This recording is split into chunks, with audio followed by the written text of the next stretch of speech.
जय हिंद दोस्तों, दीपांजलि एकेडमी चित्रकूट के शैक्षणिक मंच से मैं श्रवण कुमार आपका हार्दिक स्वागत करता हूं। दोस्तों, जैसा कि हम हिंदी साहित्य की प्रीवियस ईयर क्वेश्चन पेपर श्रृंखला को लेकर के चल रहे हैं, जिसमें हम विगत वीडियो में कुछ प्रश्नों की बातचीत कर चुके थे। आज इस वीडियो में हम उसके आगे की श्रृंखला को शुरू करेंगे। तो दोस्तों, आइए हम शुरू करते हैं। पिछले वीडियो में हम भक्ति काल से संबंधित प्रश्नों की बातचीत कर रहे थे, जिसमें हम भक्ति काल के निर्गुण भक्ति शाखा से पूछे गए प्रश्नों की बातचीत कर रहे थे और क्वेश्चन संख्या 20 तक हम बातचीत कर चुके थे। आज हम उसके आगे से शुरू करते हैं। तो आइए दोस्तों, बिना देरी किए हुए अपने इस सेशन को शुरू करते हैं।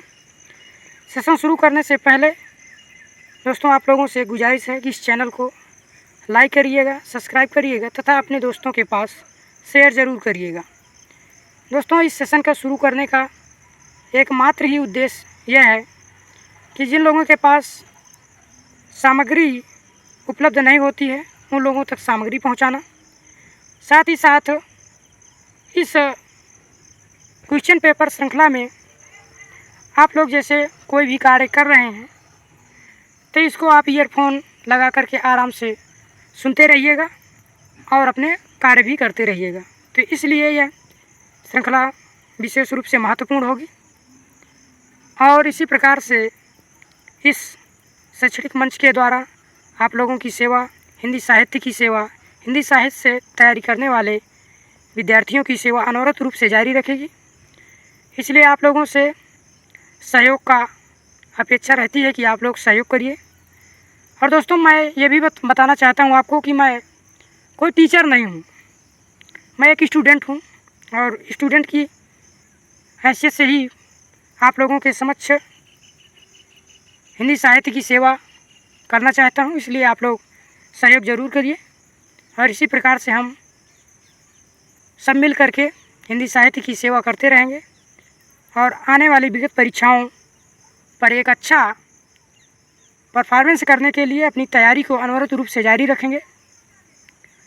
मैं आप लोगों को यह भी कहना चाहूँगा कि अगर कोई भी आप एग्ज़ाम दे रहे हैं, चाहे वो असिस्टेंट प्रोफेसर का एग्ज़ाम हो, चाहे वो टीजीटी पीजीटी का एग्ज़ाम हो, चाहे वो यूजीसी नेट जेआरएफ का एग्ज़ाम हो, हिंदी साहित्य से कोई भी एग्ज़ाम हो, तो उस परीक्षा के लिए सिलेबस आप अपने पास ज़रूर रखिए और सिलेबस के अकॉर्डिंग पढ़िए। और सिलेबस में जो टेक्स्ट बुक लगी हुई हैं उन्हें अगर आप पढ़ें तो ज़्यादा सही रहेगा, क्योंकि अब जो परीक्षाओं में प्रश्न पूछने का ढंग है वो बहुत गहराई तक चला गया है। जैसे कि अभी झारखंड पीजीटी का हुआ था, उसमें पूछा गया था कि झुनिया के पति की मृत्यु कहाँ हुई थी। तो अब जो व्यक्ति टेस्ट को अच्छी तरह से पढ़े रहेगा, गोदान से क्वेश्चन पूछा गया था और एक एक तथ्य को बारीकी से देखना पड़ेगा। जैसे आप अगर टेक्स्ट बुक पढ़ रहे हैं तो सारे पॉइंटों को जो ऑब्जेक्टिव की दृष्टि से उपयोगी है उसे आप नोट करते जाइए, क्योंकि बार बार 300-400 पेज की किताब नहीं पढ़ी जा सकती है। तो उसे आप नोट करते जाइए, तो आपके पास एक शार्ट नोट और तथ्य इकट्ठा हो जाएंगे और उनके आप परीक्षा के दौरान आराम से उन्हें रिवीजन कर सकते हैं। अन्यथा सभी पुस्तकों को, मोटी मोटी किताबों को परीक्षा के दौरान नहीं पढ़ा जा सकता है। तो ये एक पढ़ने का तरीका अपनाइए जिससे हम आने वाली परीक्षाओं में एक अच्छा परफॉर्मेंस कर सकें। तो दोस्तों, इसी के साथ इस चैनल के माध्यम से भी आपको टेक्स्ट बुक का इसी प्रकार से वीडियो उपलब्ध कराया जाएगा। अभी हम प्रीवियस ईयर क्वेश्चन पेपर श्रृंखला को लेकर के चल रहे हैं और जैसे ही ये ख़त्म होती है तो इसके बाद हम जो टेक्स्ट बुक लगी हैं, चाहे वो यूजीसी की हो, चाहे वो सीयूईटी पीएचडी एंट्रेंस का हो और चाहे वो असिस्टेंट प्रोफेसर आरपीएससी का हो या एमपी असिस्टेंट प्रोफेसर हो या यूपीएचएससी का हो, सभी का इसी प्रकार से सामग्री उपलब्ध कराने का प्रयास हम करते रहेंगे। तो दोस्तों, आप लोगों से सहयोग का आकांक्षी रहूँगा कि आप लोग सहयोग ज़रूर करिएगा। आइए दोस्तों, शुरू करते हैं अपने इस सेशन को। तो दोस्तों, हम क्वेश्चन संख्या 20 तक की बातचीत पिछले वीडियो में कर चुके थे। आइए आज उससे आगे की हम बातचीत करेंगे। क्वेश्चन संख्या 21 है, भक्ति विवेक निम्नलिखित में से किसकी रचना है। तो भक्ति विवेक मलूक दास की रचना है, जैसा कि हम पहले क्वेश्चन में देख चुके हैं। इसे ध्यान में रखिएगा। भक्ति विवेक मलुक दास की रचना है। देखिए मलुक दास से क्वेश्चन पूछा गया है और हम लोग ध्यान नहीं देते हैं, इसलिए प्रीवियस ईयर क्वेश्चन पेपर हल करने से हमें ये पता चल जाता है कि कहाँ कहाँ से क्वेश्चन उठाए जाते हैं, हमें कितनी गहराई से पढ़ना चाहिए। इससे यह एक हमें सीख मिलती है। आइए अगला क्वेश्चन देखते हैं। रज्जब अली खां के गुरु थे। रज्जब अली खां के गुरु थे। रज्जब अली खां के गुरु कौन थे? तो इसमें रज्जब अली खां के गुरु दादू दयाल थे। ऑप्शन बी सही होगा। तो गुरु परंपरा से भी क्वेश्चन पूछे जाते हैं, इसकी व्याख्या देख लेते हैं। रज्जब अली खां के गुरु दादू दयाल थे। दादू दयाल के अन्य शिष्य थे सुंदरदास, प्रागदास, जनगोपाल, जगजीवन आदि। राघोदास ने अपने भक्तमाल में दादू के प्रमुख 52 शिष्यों का उल्लेख किया है, जिसमें रज्जब और सुंदरदास प्रमुख थे। तो कोई राघोदास हैं, उन्होंने भी भक्तमाल लिखा है, जैसा कि भक्तमाल नाभादास ने लिखा है ही है, राघोदास ने भी भक्तमाल लिखा है। उसमें दादू दयाल के 52 शिष्यों का जिक्र किया है, जिसमें से रज्जब और सुंदरदास प्रमुख थे। अगला क्वेश्चन देखते हैं। कबीरदास के गुरु कौन थे? क्वेश्चन है कबीरदास के गुरु कौन थे? तो जैसा आप सबको मालूम होगा कबीरदास के गुरु रामानंद थे, किंतु इस क्वेश्चन में रामानंद ऑप्शन में नहीं दिया हुआ है, इसलिए आयोग इसका मूल्यांकन नहीं किया होगा। आइए देखते हैं, इसकी व्याख्या से पता चल जाएगा।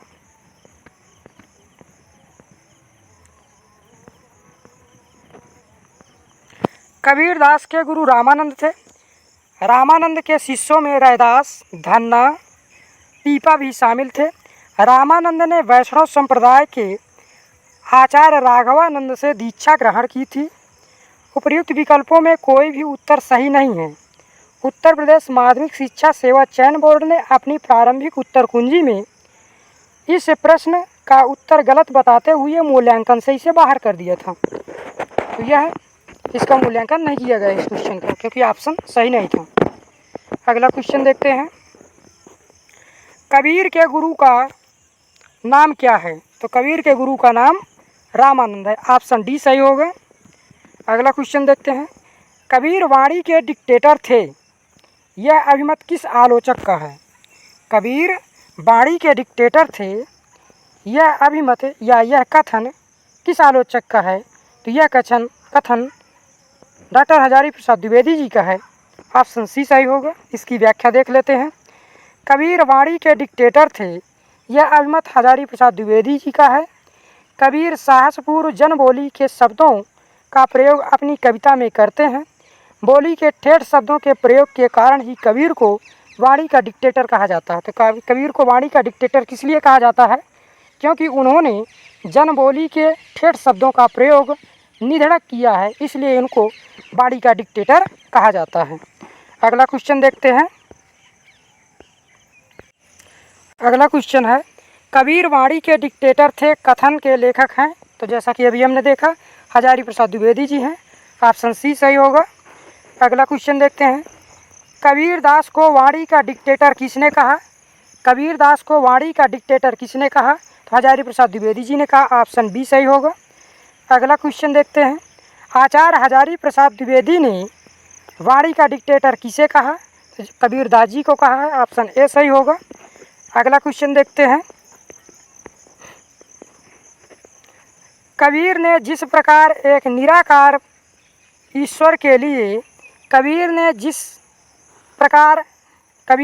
प्रकार एक निराकार ईश्वर के लिए भारतीय वेदांत का पल्ला पकड़ा, उसी प्रकार उस निराकार ईश्वर की भक्ति के लिए सूफियों का प्रेम तत्व लिया और अपना निर्गुण धूमधाम से निकाला। यह कथन किसका है? तो यह कथन आचार्य रामचंद्र शुक्ल जी का है। कबीरदास के संबंध में कहते हैं अपने हिंदी साहित्य के इतिहास ग्रंथ में। इसे ध्यान में रखिएगा। इसकी व्याख्या देख लेते हैं।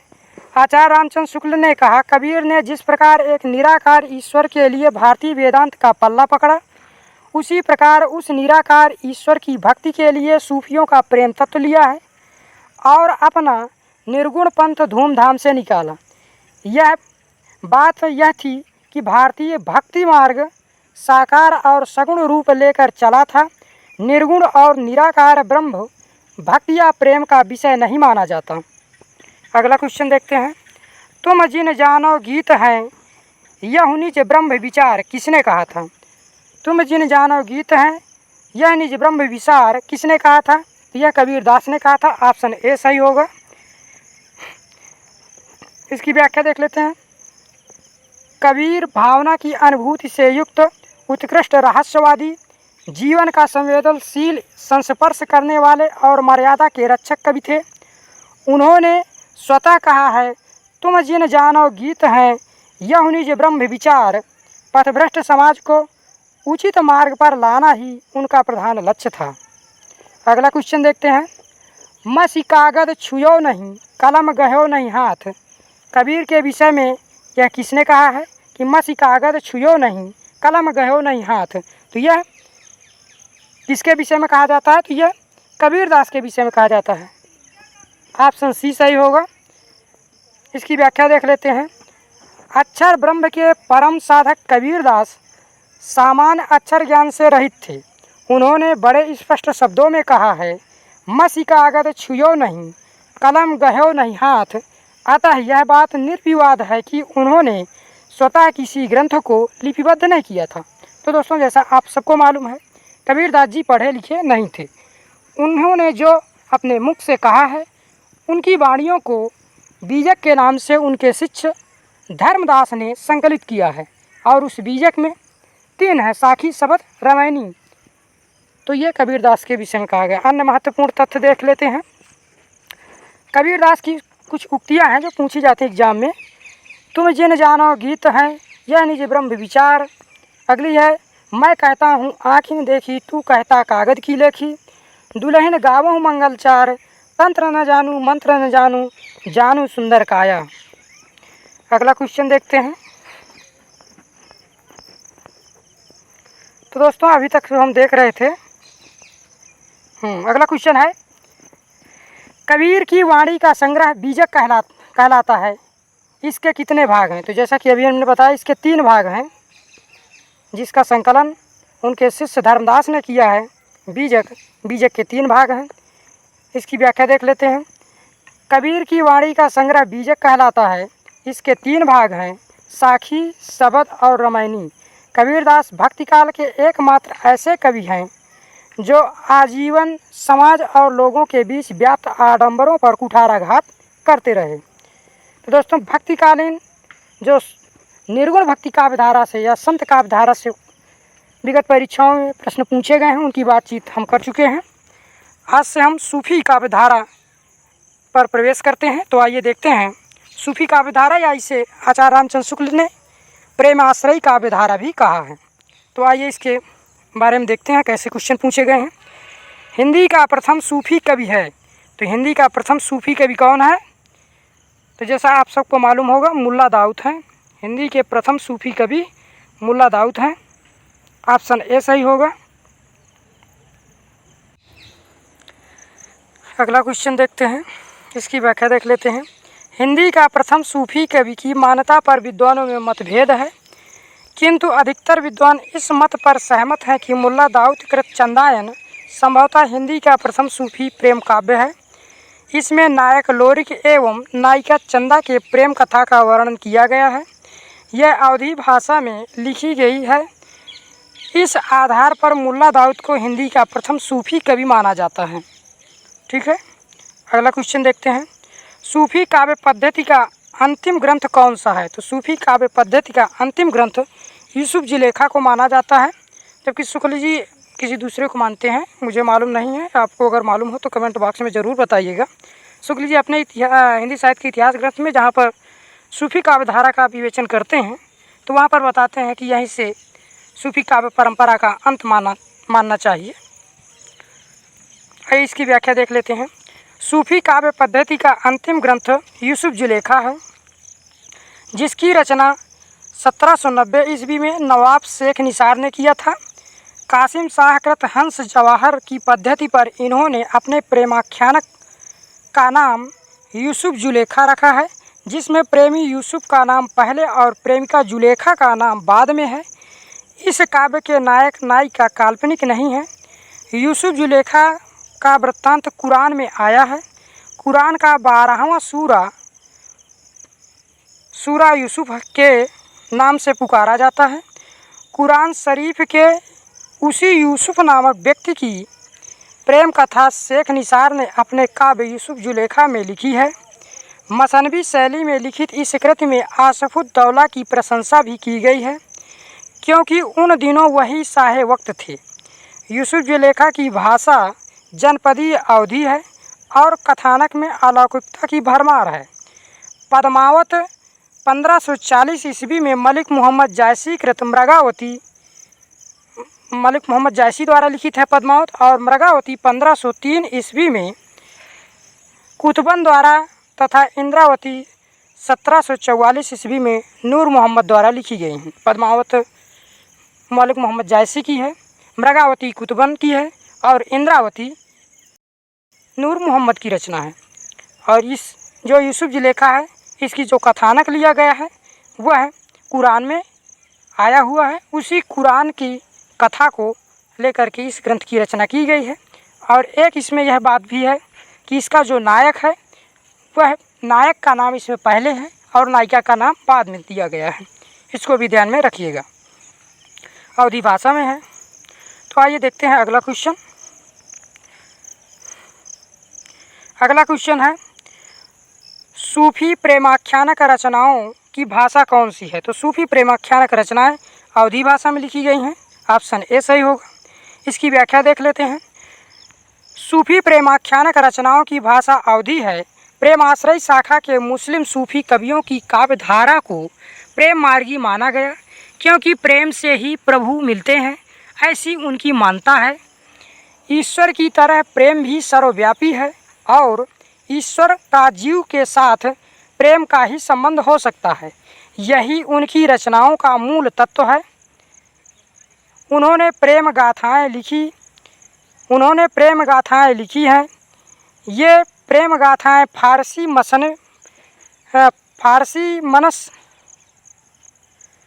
की मनस या मसनवी कवियों की शैली पर रची गई हैं। इन गाथाओं की भाषा अवधी है और इनमें दोहा चौपाई छंद का प्रयोग किया गया है। देखिए, इस व्याख्या से सूफी काव्य धारा की जो विशेषताएं हैं पूरी स्पष्ट हो जाती हैं। अगला क्वेश्चन देखते हैं। सूफी कवियों का सबसे प्रिय अलंकार कौन सा है? सूफी कवियों का सबसे प्रिय अलंकार कौन सा है? तो सूफी कवियों का सबसे प्रिय अलंकार समासोक्ति है। इसकी व्याख्या देख लेते हैं। सूफी कवियों ने अन्योक्ति, समासोक्ति, रूपक, प्रतीक, उपमा, उत्प्रेक्षा तथा अतिसंयोक्ति अलंकारों की प्रयोग किया है। अतः विकल्प के आधार पर समासोक्ति इसमें सही होगा। अन्य का भी प्रयोग किया है पर विशेष रूप से समासोक्ति का। अगला क्वेश्चन देखते हैं। इनमें से सूफी काव्य धारा के कवि कौन नहीं हैं? विकल्प में 4 ऑप्शन दिए हैं। इनमें से कौन सा सूफी काव्य धारा का कवि नहीं है? तो वह नाभादास सूफी काव्य धारा के कवि नहीं हैं। यह आगे चलते हैं, इसकी व्याख्या देख लेते हैं। मुल्ला दाऊद, जायसी, कुतुबन, मंझन, उस्मान, शेख नबी, कासिम शाह, नूर मोहम्मद आदि सूफी संत हैं, जबकि गुरु नामदास सिख संत थे, नाभादास सिख संत थे। अगला क्वेश्चन देखते हैं। प्रेम मार्गी कवि नहीं है। इसमें प्रेम मार्गी कौन सा कवि नहीं है? तो प्रेम मार्गी के भी सूफी सूरदास नहीं है, जबकि मलिक मोहम्मद जायसी, मंझन और मुल्ला दाऊद प्रेम मार्गी कवि हैं। इसकी व्याख्या देख लेते हैं। सूरदास प्रेम मार्गी शाखा के कवि नहीं हैं, बल्कि भक्ति काल की सगुण भक्ति धारा के, कृष्ण भक्ति धारा के कवि हैं। इनकी रचनाएं सूर सागर, साहित्य लहरी और सूर सारावली हैं। ये सूरदास की रचनाएं हैं। अगला क्वेश्चन देखते हैं। प्रेमाख्यानक काव्य परंपरा, जिसे सूफी काव्य परंपरा का मुख्य दर्शन क्या है? तो प्रेमाख्यानक काव्य परंपरा का मुख्य दर्शन तसव्वुफ है। आइए इस तसव्वुफ को देखते हैं क्या है।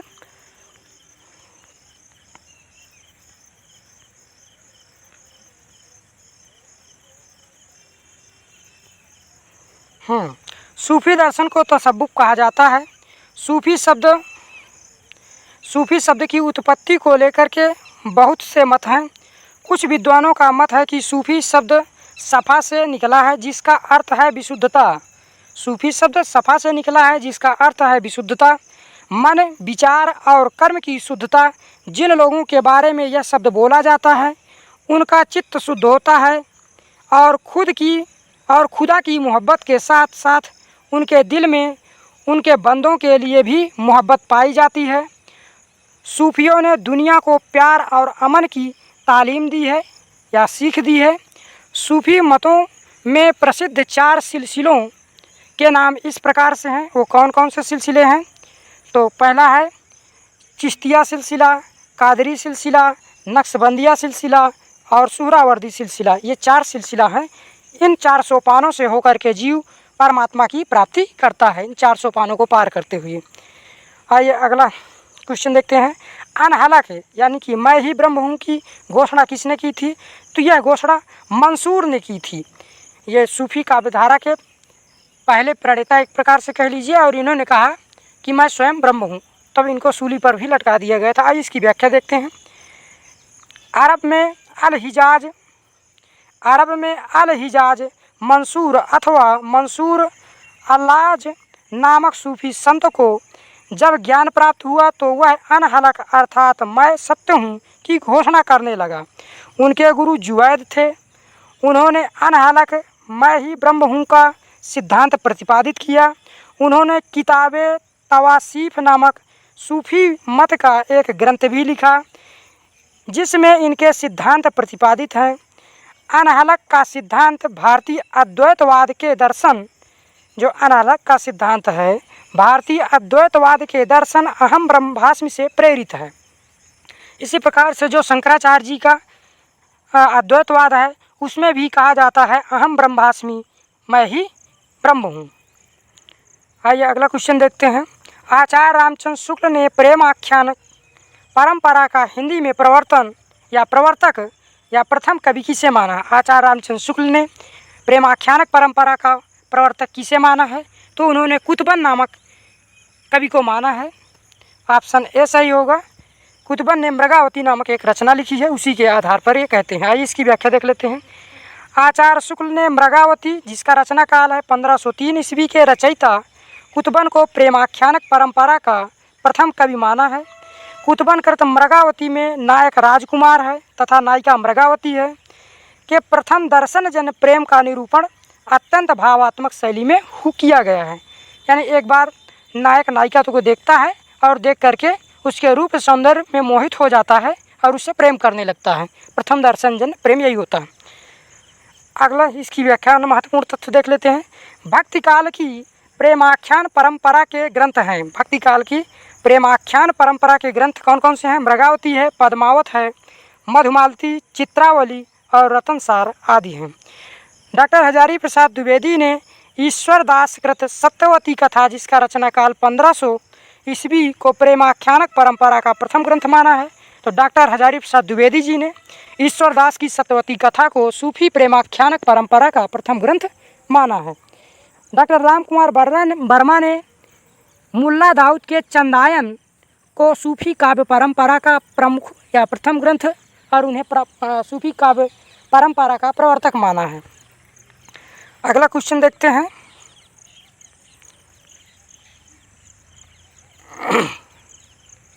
अगला क्वेश्चन है, आचार्य रामचंद्र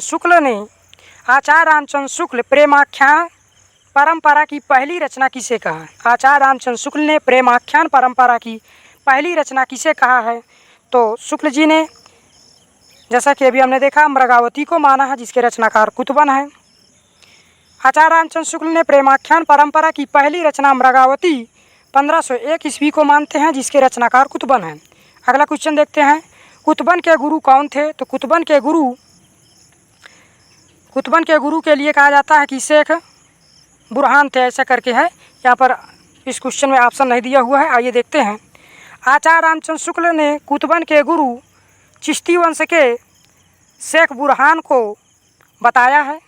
संभवतः वर्तनी त्रुटि के कारण उत्तर प्रदेश माध्यमिक शिक्षा सेवा चयन बोर्ड ने अपनी संशोधित उत्तर कुंजी में इस प्रश्न को मूल्यांकन से बाहर कर दिया है। तो आप जान गए कुतुबन के गुरु कौन थे? शेख बुरहान थे। आइए देखते हैं अगला क्वेश्चन। कुतुबन के गुरु का नाम था, तो जैसा कि अभी हमने देखा शेख बुरहान नाम था। ऑप्शन डी सही होगा। अगला क्वेश्चन देखते हैं। मृगावती के लेखक हैं, तो मृगावती के लेखक कौन है? तो मृगावती के लेखक अभी हमने देखा कि कुतुबन है। ऑप्शन डी सही हो, बी सही होगा। इसकी व्याख्या देख लेते हैं। मृगावती के लेखक कुतुबन है, जिसकी रचना 909 हिजरी अर्थात 1503 3 या 4 ईस्वी में हुई थी। मृगावती के नायक मृगरूपी नायिका पर मोहित हो जाता है और उसकी खोज में निकल पड़ता है। पंडित रामचंद्र शुक्ल के अनुसार ये जौनपुर के बादशाह हुसैन शाह के आश्रित थे। सॉरी, क्या हो गया भाई?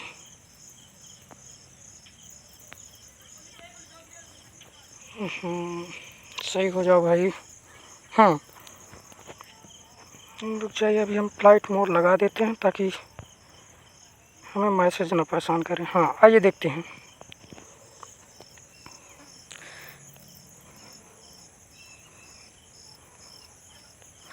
अन्य महत्वपूर्ण तथ्य देखते हैं। जायसी की 3 रचनाएं उपलब्ध हैं। कौन कौन सी हैं वो? अखरावट है, आखिरी कलाम है और पद्मावत है। पद्मावत प्रेम की पीर की व्यंजना करने वाला विशद प्रबंध काव्य है।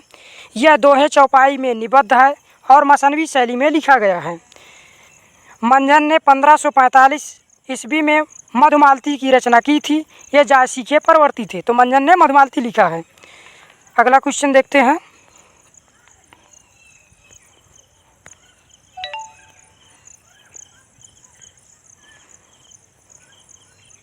अगला क्वेश्चन है, कुतुबन की रचना कौन सी है? तो कुतुबन की रचना अभी हमने देखा मृगावती है, ऑप्शन ए सही होगा। अगला क्वेश्चन देखते हैं, मुल्ला दाऊद की भाषा है। मुल्ला दाऊद की भाषा क्या है? तो ठेठ अवधी बताई जाती है मुल्ला दाऊद की भाषा, ऑप्शन डी सही होगा। मुल्ला दाऊद ने जो चंदायन लिखा है ग्रंथ, उसी की भाषा है। मुल्ला दाऊद की भाषा ठेठ अवधी है, तो मुल्ला दाऊद की भाषा ठेठ अवधी है। मुल्ला दाऊद की काव्य कृतियों में कौन कौन सी इनकी काव्य कृतियाँ हैं? बैसवाड़ी अवधी का प्रभाव स्पष्ट है। इनकी रचनाओं में ठेठ, पूर्वी अवधी एवं अपभ्रंश का प्रयोग अधिक है। मुल्ला दाऊद अवधी के प्रथम कवि हैं। मुल्ला दाऊद ने सन 1379 में चंदायन सूफी काव्य की रचना की। चंदायन को मुल्ला दाऊद ने प्रेम गाथात्मक काव्य बनाया और यह प्रेम गाथात्मक काव्य पूरी तरह से चंदायन की रचना योजना से भिन्न है। सूफी काव्य परंपरा का ग्रंथ बना है। अगला क्वेश्चन देखते हैं, इनमें से जायसी की कौन सी रचना नहीं है? इसमें जायसी की एक रचना नहीं है, उसको पहचानना है। तो वह रचना चित्रावली नहीं है। आइए, चित्रावली रचना उस्मान की है शायद, जबकि आखिरी कलाम, अखरावट और पद्मावत जायसी की रचना है। चित्रावली उस्मान की रचना है, जबकि आखिरी कलाम, अखरावट तथा पद्मावत जायसी की रचना है। अगला क्वेश्चन देखते हैं, जायसी की रचना जायसीकृत नहीं है। कौन सी रचना जायसीकृत नहीं है? तो जायसी की कौन सी रचना नहीं है, इसमें यह पहचानना है। तो मधुमालती जायसी की रचना ना होकर के यह मंझन की रचना है, जबकि पद्मावत, आखिरी कलाम और अखरावट जायसी की रचना है। अगला क्वेश्चन देखते हैं, मधुमालती के रचनाकार हैं। तो मधुमालती के रचनाकार अभी हमने देखा मंझन है। इसकी व्याख्या देख लेते हैं। मधुमालती 1545 ईस्वी के रचनाकार मंझन है। इसमें अवधी भाषा एवं दोहा चौपाई का प्रयोग हुआ है तथा नायक नायिका के प्रथम दर्शन जन्य प्रेम के साथ साथ पूर्व जन्म के प्रणय संस्कारों की महत्ता दिखाई गई है। तो इसमें जो नायक नायिका का प्रेम है वो प्रथम दर्शन जन्य तो है ही, पूर्व जन्मों का संस्कार भी बताया जाता है, इसे भी ध्यान में रखिए। अगला क्वेश्चन देखते हैं। अगला क्वेश्चन है, मधुमालती की रचना किसने की? तो अभी हमने देखा मंझन ने की है, ऑप्शन सी सही होगा। अगला क्वेश्चन, सूफी मत में वर्णित साधक की 4 अवस्थाओं शरीयत, तरीकत, मारिफत, हकीकत की भारतीय भक्ति मार्ग के साथ सही क्रम में संगति होगी। जो सूफी मत में 4 अवस्थाएं दी गई हैं, तो उसमें भारतीय भक्ति मार्ग में उन अवस्थाओं का क्रम क्या है ये बताना है। तो आइए देखते हैं। वह क्रम है आचरण, उपासना, सिद्धावस्था, सत्यबोध, क्रमशः दिया गया है। यानी कि अगर हम शरीयत की बात करें तो वह आचरण है, अगर तरीकत की बात करें तो वह उपासना है, मारिफत की बात करें तो सिद्धावस्था है और हकीकत की बात करें तो सत्य का बोध हो जाता है। आइए अगला क्वेश्चन देखते हैं। इसकी व्याख्या वही जो हम बताए थे वही है। आइए देखते हैं, साधना की 4 अवस्थाओं शरीयत, तरीकत, मारिफत और हकीकत का संबंध है। तो ये सूफी साधना से संबंधित है, ऑप्शन बी सही होगा। अगला क्वेश्चन देखते हैं, भक्तिकालीन सूफी काव्यधारा की विशेषताओं के संदर्भ में निम्नलिखित में से एक विशेषता गलत है, उस गलत विशेषता को चुनिए। तो इसमें जो गलत विशेषता है सूफी काव्यधारा की उसको छांटना है, तो वह इसमें नहीं दी गई है। यानी कि आइए इसकी व्याख्या पहले देखेंगे तो स्पष्ट होगा। इस काव्यधारा के सभी कवि मुसलमान थे, तो सही है, लगभग सभी थे, एक कोई हिंदू कवि था, बाकी सभी मुसलमान थे। इस काव्यधारा के सभी कवियों ने हिंदू प्रेमी प्रेमिकाओं की प्रेम कथा का काव्यात्मक चित्रण प्रस्तुत किया है, तो ये भी सही है। इस काव्यधारा के कवियों ने अवधी एवं ब्रज भाषा में रचनाएं की है, तो इसमें ब्रज भाषा का कहीं कहीं पुट मिलता है, तो ऑप्शन में ये भी सही हो जाएगा। इस काव्यधारा के कवियों ने सिर्फ प्रबंध काव्य ही लिखे हैं, ये भी सही है। आइए इसकी व्याख्या देखते हैं, स्पष्ट होकर ज़्यादा।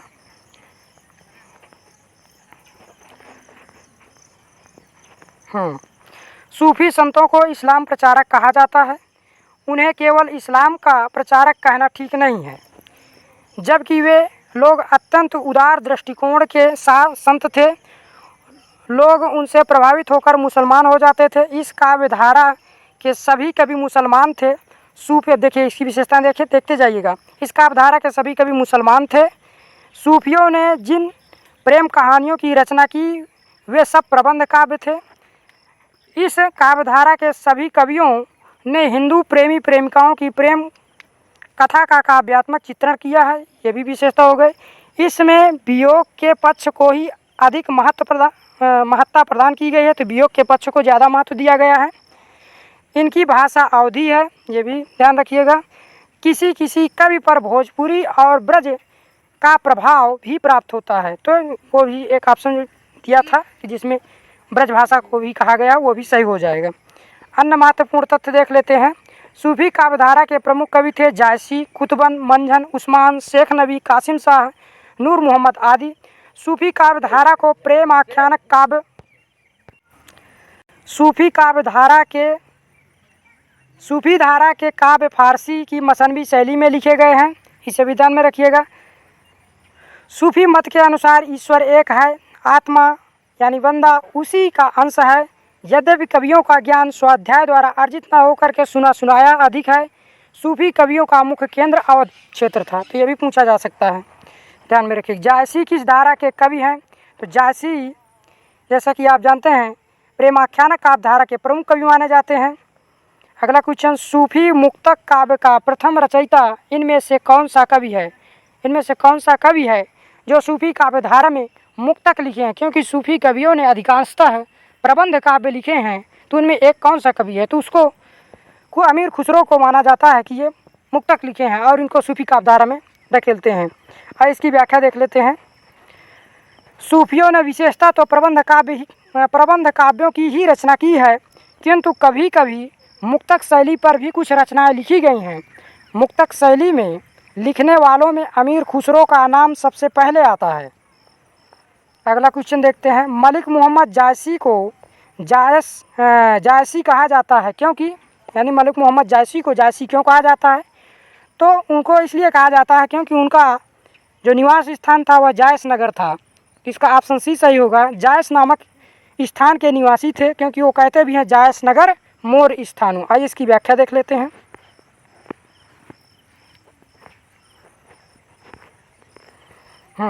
मलिक मोहम्मद जायसी का वास्तविक नाम मोहम्मद था, तो वास्तविक इनका क्या नाम था? मोहम्मद था। मलिक इनका पूर्वजों से चला आया उपनाम था, इसे भी ध्यान में रखिएगा, जिसका फारसी भाषा में अर्थ होता है अमीर या बड़ा व्यापारी, जो मूलतः अरबी भाषा का शब्द है। मलिक मोहम्मद जायसी का जन्म 900 हिजरी यानी कि सन 1492 के लगभग हुआ था, या माना जाता है। उन्होंने स्वयं लिखा है, बा अवतार मोर नौसदी 30 बरस ऊपर कभी बदी। जायसी के जन्म स्थान के बारे में मतभेद है कि जायस ही उनका जन्म स्थान था या वह कहीं और से आकर के जायस में बस गए थे। जायसी ने स्वयं कहा है, जायस नगर मोर स्थानु, नगर को नवा आदि उदयानु, तहाँ देवस 10 पहुँचे आयों, या बैराग बहु सुख पाया। जायस वालों और स्वयं जायसी के कथनानुसार वह जायस के ही रहने वाले थे। पंडित सूर्यकांत शास्त्री ने लिखा है कि उनका जन्म जायस शहर के कांचाना मोहल्ला में हुआ था। डॉक्टर वासुदेव अग्रवाल के कथन व शोधानुसार जायसी का जन्म जायस नगर में हुआ था और वहीं पर उन्हें वैराग्य हो गया तथा सुख मिला। कुछ विद्वानों ने इनके जन्म स्थान को गाजीपुर भी बताया है। अन्य महत्वपूर्ण तथ्य देख लेते हैं। मलिक मोहम्मद जायसी की प्रमुख रचनाएं अखरावट, पद्मावत, आखिरी कलाम, चित्रलेखा है। ध्यान दीजिएगा, अभी ऊपर ऑप्शन में दिया था, चित्रलेखा दिया था, यह चित्रलेखा इनकी रचना है। ककहरा नामा तथा मसला इनकी रचनाएं हैं। पद्मावत जायसी का प्रबंध काव्य है, इसे भी ध्यान में रखिएगा। शब्द, अर्थ और अलंकृत तीनों दृष्टियों से यह अनूठा काव्य है। यह जायसी का सर्वोत्कृष्ट ग्रंथ है। आखिरी कलाम में कयामत का वर्णन किया गया है, ध्यान में रखिएगा। आखिरी कलाम में कयामत का वर्णन है। हिंदी में सूफी काव्य परंपरा के श्रेष्ठ कवि मलिक मोहम्मद जायसी द्वारा रचित काव्य कवि के यश का आधार पद्मावत है। तो मलिक मोहम्मद जायसी के यश का आधार पद्मावत ग्रंथ है। अगला क्वेश्चन देखते हैं। पद्मावत की विधा है। पद्मावत किस विधा की रचना है? तो पद्मावत प्रबंध काव्य है, ऑप्शन ए सही होगा। अगला क्वेश्चन देखते हैं। ककहरा नामा किसकी रचना है? ककहरा नामा किसकी रचना है? तो अभी हमने देखा मलिक मोहम्मद जायसी की ही रचना है ककहरा नामा, ऑप्शन डी सही होगा। अगला क्वेश्चन देखते हैं।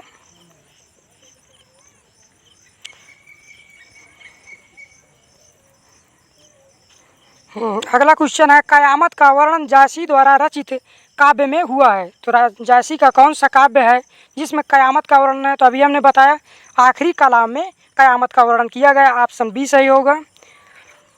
अगला क्वेश्चन देते हैं। मलिक मोहम्मद जायसी के प्रसिद्ध प्रबंध काव्य का नाम क्या है? तो पद्मावत है, ऑप्शन बी सही होगा। अगला क्वेश्चन देखते हैं। पद्मावत के रचनाकार का नाम है? तो पद्मावत के रचनाकार का नाम मलिक मोहम्मद जायसी है, ऑप्शन डी सही होगा। अगला क्वेश्चन देखते हैं। अखरावट काव्य कृति के रचयिता कौन है? तो अखरावट काव्य कृति के रचयिता मलिक मोहम्मद जायसी हैं, ऑप्शन ए सही होगा। अगला क्वेश्चन देखते हैं। जायसी के सर्वोत्कृष्ट ग्रंथ का नाम है? जायसी का सर्वोत्कृष्ट ग्रंथ कौन है? तो पद्मावत है, ऑप्शन डी सही होगा। अगला क्वेश्चन देखते हैं। पद्मावत है, तो पद्मावत को एक त्रासदी ग्रंथ कहा जाता है और यह शायद मुझे लग रहा कि बच्चन जी ने अपने ग्रंथ में कहा है, हिंदी साहित्य की इतिहास जो दूसरा इतिहास उन्होंने लिखा उसमें कहा है यह एक त्रासदी ग्रंथ है। क्योंकि त्रासदी ग्रंथ इसलिए कहा है क्योंकि इसमें लास्ट में नायक और नायिका दोनों मृत्यु को प्राप्त हो जाते हैं। पद्मावती सती हो जाती है और जो रत्नसेन है वह भी युद्ध में मारे जाते हैं। आइए अगला क्वेश्चन देखते हैं, इसकी व्याख्या देख लेते हैं। मलिक मोहम्मद जायसी द्वारा पद्मावत की रचना 1540 ईस्वी में की गई थी। पद्मावत अवधी भाषा में लिखा गया है। चूँकि पद्मावत एक प्रेमाख्यानक प्रबंध काव्य है जिसमें चित्तौड़ के राजा रत्नसेन तथा सिंघल की राजकुमारी पद्मावती के विवाह एवं विवाहेतर जीवन का चित्रण मार्मिक रूप से हुआ है, इसलिए इसे एक त्रासदी माना जाता है। पद्मावत को एक रूपक काव्य भी माना जाता है। यह भी ध्यान दीजिएगा, पद्मावत को एक रूपक काव्य भी कहा जाता है। इसे खंडों में विभक्त किया गया है। इसके नायकों, नायिकाओं एवं प्रतीकों का रूप इस प्रकार से है। आइए इसे देखते हैं। नायक नायिका दिया है, इधर प्रतीक दिया है। तो पद्मावती बुद्धि या परमात्मा का प्रतीक है, चित्तौड़ शरीर का प्रतीक है, रत्नसेन मन का प्रतीक है, सिंघलदीप हृदय का प्रतीक है, राघव चेतन शैतान का प्रतीक है और अलाउद्दीन माया का प्रतीक है, नागमती संसार का प्रतीक है तथा हीरामन तोता गुरु का प्रतीक है। इन प्रतीकों को ध्यान में रखिएगा कहीं मैचिंग के लिए दे दिया जाता है। इसी प्रकार से प्रतीक योजना कामायनी महाकाव्य में भी की गई है। आइए अगला क्वेश्चन देखते हैं। पद्मावत के रचयिता कौन है? तो जैसा कि अभी हमने देखा मलिक मोहम्मद जायसी जी हैं, ऑप्शन बी सही होगा। अगला क्वेश्चन देखते हैं। पद्मावत किस भाषा में लिखा गया है? तो आप सबको मालूम है अवधी भाषा में लिखा गया है, ऑप्शन ए सही होगा। अगला क्वेश्चन देखते हैं। पद्मावत किस भाषा में लिखा गया है? तो अभी हमने देखा अवधी भाषा में लिखा गया है, ऑप्शन सी सही होगा। अगला क्वेश्चन देखते हैं। पद्मावत के अनुच्छेदों का नाम है? तो पद्मावत के जो खंड हैं या अध्याय हैं उनका क्या नाम है? तो उनको खंड कहा गया, ऑप्शन सी सही होगा। पद्मावत खंडों में विभक्त है, जिसमें जैसे कामायनी सर्गों में विभक्त है, 15 सर्ग हैं, उसी प्रकार से पद्मावत खंडों में विभक्त है और इसमें 17 सर्ग हैं। आइए अगला क्वेश्चन देखते हैं।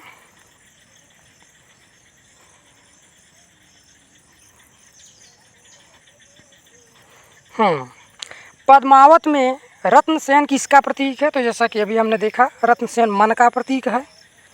अगला क्वेश्चन, पद्मावत में पद्मिनी प्रतीक है। पद्मिनी किसका प्रतीक है पद्मावत में? तो पद्मिनी को परम सत्ता या ईश्वर का प्रतीक माना जाता है। ऑप्शन सी सही होगा।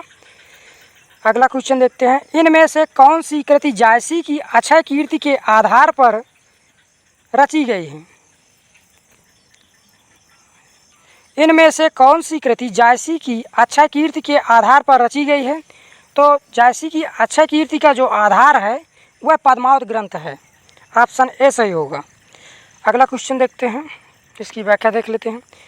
जायसी ने 3 पुस्तकें लिखी है, पद्मावत, अखरावट, आखिरी कलाम।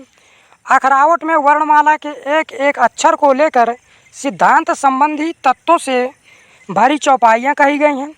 इस पुस्तक में ईश्वर, सृष्टि, जीव, ईश्वर प्रेम आदि विषयों पर विचार प्रकट किए गए हैं। आखिरी कलाम में कयामत का वर्णन है।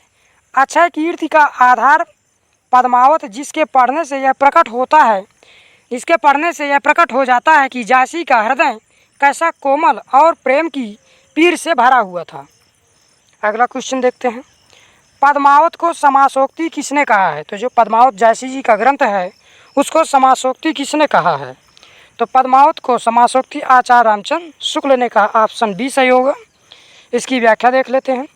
आचार्य रामचंद्र शुक्ल के अनुसार पद्मावत का प्रेम लौकिक तथा कथा समासोक्ति है।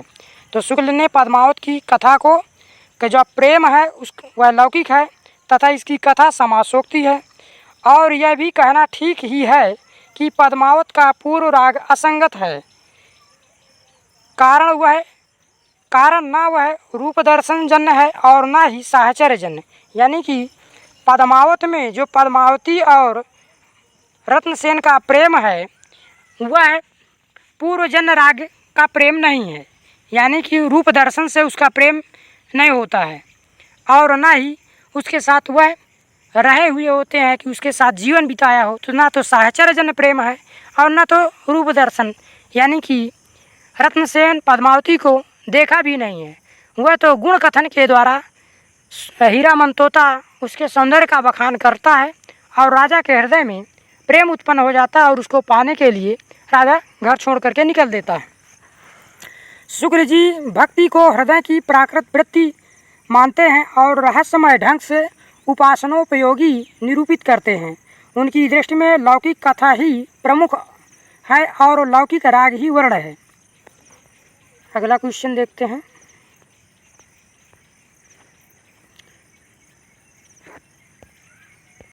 छार उठाए लीन एक मुट्ठी, दीन उड़ाए परम थी झूठी। यह पंक्ति किस ग्रंथ से ली गई है? तो यह पंक्ति पद्मावत ग्रंथ से ली गई। ऑप्शन ए सही होगा। इसकी व्याख्या देख लेते हैं। मलिक मोहम्मद जायसी कृत पद्मावत से ली गई हैं। जब अलाउद्दीन की सेना कुंभलनेर के दुर्ग पर आक्रमण करती है तो अलाउद्दीन को केवल निराशा ही हाथ लगती है और वह कह उठता है कि यह संसार झूठा है। अगला क्वेश्चन देखते हैं, क्योंकि जब मलिक मोहम्मद जायसी इस ग्रंथ में दिखाते हैं कि अलाउद्दीन जब पहुंचता है पद्मावती को लेने के लिए तब तक पद्मावती सती हो चुकी होती है और उसको वहां पर केवल उसके चिता की राख मिलती है। अगला क्वेश्चन है, निम्नलिखित में से किस कवि ने सिर्फ अवधी भाषा में ही रचना की है? तो अवधी भाषा में सिर्फ रचना करने वाले कवि जायसी हैं। ऑप्शन डी सही होगा। जायसी की भाषा ठेठ अवधी है और पूर्वी हिंदी के अंतर्गत है, इसीलिए जायसी ने अपनी रचना सिर्फ अवधी भाषा में की है। जायसी भक्तिकाल की निर्गुण प्रेमाश्रयी शाखा के कवि हैं। चित्रावली किसकी रचना है? तो चित्रावली उस्मान की रचना है, इसे ध्यान में रखिएगा। ऑप्शन ए सही होगा।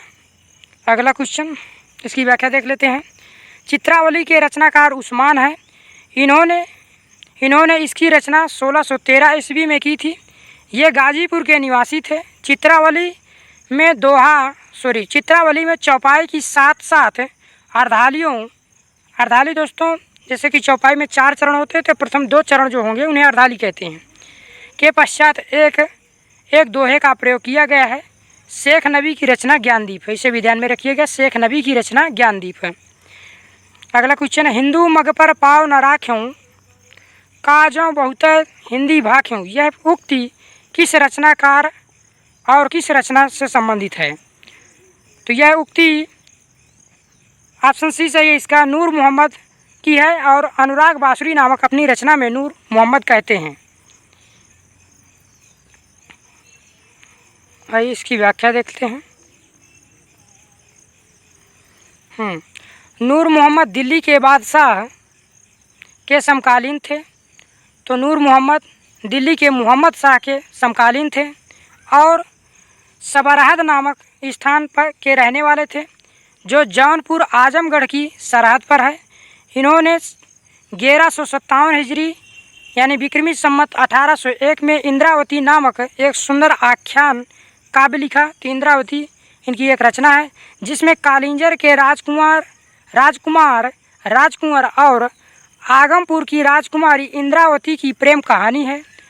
इंद्रावती की रचना करने पर शायद नूर मोहम्मद को समय समय पर यह उपालंभ इंद्रावती की रचना करने पर नूर मोहम्मद जी को समय समय पर उपालंभ सुनने पड़ते थे कि तुम मुसलमान होकर हिंदी भाषा की रचना करने क्यों गए हो। इसी से अनुराग बांसुरी के आरंभ में इन्होंने क्या कहते हैं, सफाई देते हुए कहते हैं कि हिंदू मग पर पाव न राख्यों काजों बहुत हिंदी भाख्यों। अन्य महत्वपूर्ण तथ्य हैं, नूर मोहम्मद फारसी के अच्छे आलिम थे यानी जानकार थे, इसे भी ध्यान में रखिएगा। फारसी में इन्होंने एक दीवान के अतिरिक्त सैजतुल हकाए इत्यादि बहुत सी पुस्तकें लिखी है। तो सैजतुल इनकी फारसी में लिखी गई रचना है। अनुराग बांसुरी की रचना काल 1178 हिजरी अर्थात 1821 ईस्वी है। अगला क्वेश्चन, हिंदी भाषा में रचना करने पर किस सूफी कवि को मुसलमानों का उपालंभ सुनने को मिला? तो हिंदी भाषा में रचना करने पर जैसा कि अभी हमने देखा नूर मोहम्मद को उपालंभ सुनने को मिलते थे। ऑप्शन डी सही होगा। सूफी काव्य परंपरा का एक ग्रंथ है इंद्रावती, इसके रचनाकार कौन है? तो इसके रचनाकार नूर मोहम्मद हैं। ऑप्शन डी सही होगा। ध्यान दीजिएगा, इंद्रावती नूर मोहम्मद की रचना है।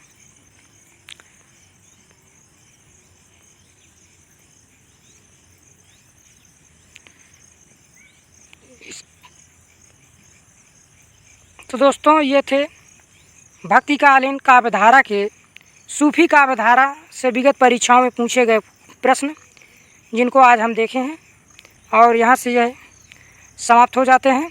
इसके बाद हम राम भक्ति काव्य धारा को पढ़ेंगे, जिसमें हम अगले वीडियो में देखेंगे राम भक्ति काव्य धारा से जो विगत परीक्षाओं में पूछे गए प्रश्न हैं। तो इनको अगले वीडियो में देखेंगे। इस वीडियो को अब हम यहीं पर विराम देते हैं। दोस्तों आपसे यह गुजारिश है कि आप इसे सुनिएगा, अच्छे से देखिएगा और चैनल को लाइक तथा सब्सक्राइब ज़रूर करिएगा। साथ ही साथ कमेंट करना नहीं भूलिएगा। कमेंट करिएगा, बताइएगा सेशन कैसा लगा। अगर इसमें कुछ त्रुटियां हों तो उन्हें ज़रूर बताइएगा, हम सुधारने का प्रयास करेंगे ताकि अच्छे से अच्छा मैटर और अच्छे से आपके समक्ष प्रस्तुत किया जा सके। इसलिए कमेंट ज़रूर करिएगा। तो दोस्तों अब इस वीडियो को यहीं पर देते हैं विराम। कल पुनः प्रस्तुत होते हैं किसी एक और बेहतर क्लास के साथ। तब तक के लिए नमस्कार, धन्यवाद।